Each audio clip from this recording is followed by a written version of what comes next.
You guys ready to impress your friends, family, and coworkers with the best pork belly burnt-in recipe on the internet? Let me show you how it's done. First off, head to your local butcher or your local grocery store, pick up a nice pork belly. Doesn't have to be huge, but definitely a good size. So you want to go ahead and cube up your pork belly and put it inside of a pan. Next up, find your favorite seasoning. I'm using the Gospel from Meat Church, not a sponsor, but this stuff is great. You can also use their Honey Hog, which tastes just as good. And make sure you used it very liberally on the meat and go ahead and mix all that together.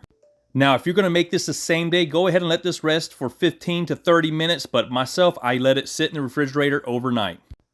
Alright, so here we are. The next day, it's been marinating for a good 12 to 15 hours.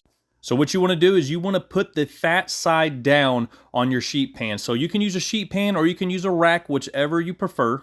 I'm going to use a sheet pan for today, and as you can see, once you have all the fat side down, it should look something like this. And what you want to do is get your smoker rolling at about 250. Use whatever type of pellets you want to use. I'm using mesquite. It works great, but it's totally up to you.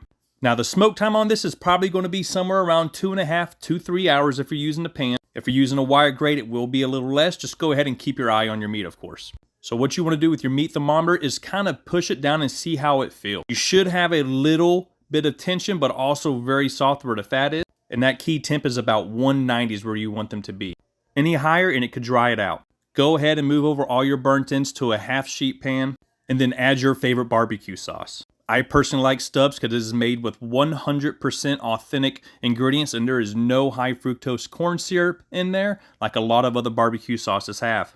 Now, you don't want to drench these in barbecue sauce. You kind of want to make it to where it's like you dip the piece into the barbecue sauce and set it out. And then to really take this up a second notch, I'm going to go ahead and add some pepper jelly to this. So I'm going to use my favorite jalapeno pepper jelly. I picked this up at the grocery store. Nothing special, but you want to do about a 2-to-1 ratio. So 2 parts barbecue sauce, 1 part pepper jelly. Don't really want to overdo it, but it's totally up to you. And once you get done mixing it all together, this is what it should look like. And then pop it back in the smoker. For myself, it was about 45 minutes till it came out looking like this, all caramelized and yummy. Guys, this stuff is great. Drop a follow. I have many other recipes coming out soon.